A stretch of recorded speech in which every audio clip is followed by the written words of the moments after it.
భగవతే వాసుదేవాయ నమః. శ్రీమాత్రే నమః. అందరికీ నమస్కారం అండి. ఈరోజు వీడియో విశేషం ఏమిటి అంటే, రేపే మార్గశిర మాసంలోని శుక్రవారం.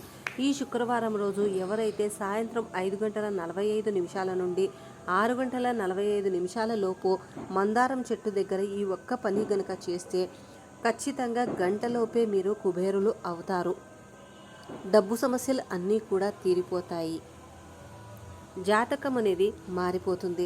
రేపే మార్గశిర మాసంలోని శుక్రవారము. మార్గశిర మాసంలో గురువారము ఎంతటి విశేషమైనదో శుక్రవారం కూడా అంతే విశేషమ కలిగిన రోజు.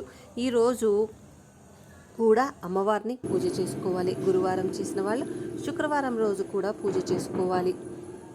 ఇలా చేయడం వల్ల ఇంట్లో ఉండే నెగిటివ్ ఎనర్జీ అంతా కూడా బయటికి వెళ్ళిపోయి లక్ష్మీ కటాక్షం ప్రాప్తిస్తుంది. ఇక సాయంత్రం మందారం చెట్టు దగ్గర ఏం చేయాలి, ఎలా చేయాలి అని తెలుసుకోబోయే ముందు ఒక చిన్న విన్నపం అండి. ఫస్ట్ టైం చూస్తుంటే మన ఛానల్ని సబ్స్క్రైబ్ చేసుకొని ఈ వీడియో నచ్చితే కనుక లైక్ చేసి మీ ఫ్రెండ్స్ అండ్ ఫ్యామిలీకి షేర్ చేయండి.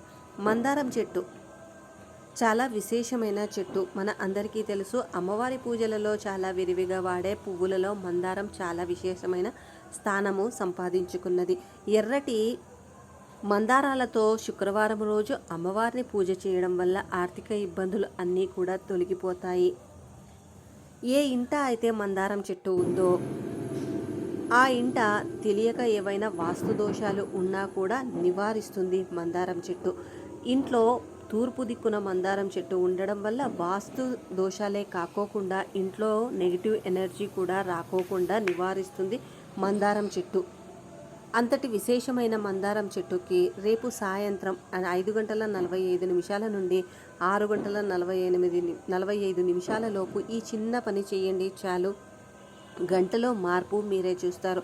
ఏం చెయ్యాలి అంటే, రేపు యథావిధిగా పూజ చేసుకున్న తర్వాత సాయంత్రము 5:45 అప్పుడు మీరు మందారం చెట్టు దగ్గరికి వెళ్ళి మందారాన్ని మనస్ఫూర్తిగా మొక్కుకొని ఆ చెట్టుకి పసుపు కుంకుమ సమర్పించండి. చెట్టు బెరడుకు పసుపును గుండ్రంగా పూసి దానికి కుంకుమ బొట్టు పెట్టి నమస్కరించుకున్న తర్వాత ఒక మందార పువ్వుని, ఒక మందార ఆకుని మీరు మీతో పాటు ఇంట్లోకి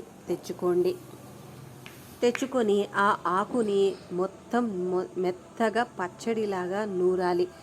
దానిని ఒక గిన్నెలోకి తీసుకొని అందులోకి చిటికడంత పసుపు, కొన్ని మంచినీళ్ళు వేసి మంచిగా మిక్స్ చేసుకోండి. ఇవి పచ్చటి నీళ్ళలాగా రెడీ అవుతాయి. ఈ నీళ్ళలోకి తెచ్చుకున్న మందార పువ్వుని వేసి ఆ నీళ్ళని మొత్తం ఇల్లంతా కూడా అణువణువు ఎక్కడా వదలకుండా అంతా స్ప్రింకిల్ చేసుకుంటూ రావాలి. మిగిలితే ఇంకా ఏవైనా నీళ్లు గనక మిగిలితే పచ్చని చెట్లో వేసేయండి. ఇలా చేసి చూడండి. ఖచ్చితంగా గంటలోపే మార్పు అనేది తెలుసుకుంటారు. గంటలోపే లక్ష్మీ కటాక్షం అనేది లభిస్తుంది.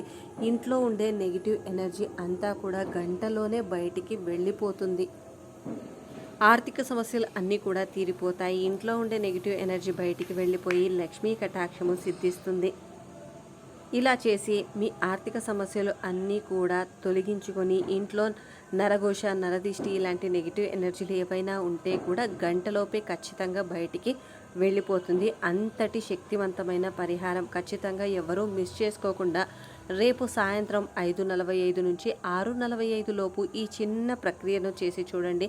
గంటలోపే మార్పు చూస్తారు. మీ ఇంట్లో ఏదో ఒక ప్రశాంతత నెలకొంటుంది. ఖచ్చితంగా మీరు కూడా అనుభూతి చెందుతారు. నమ్మకం ఉంటేనే ఇటువంటి పరిహారాలు అనేవి పాటించండి. మీ అందరికీ వీడియో నచ్చింది అనుకుంటున్నాము. నచ్చుంటే దయచేసి ఒక లైక్ చేయండి. అలాగే అందరికీ షేర్ చేయడం అస్సలు మర్చిపోవద్దు. రేపు ఇలాంటి మరి ఒక మంచి వీడియోతో మీ ముందుంటాం. అంతవరకు శ్రీమాత్రే నమః.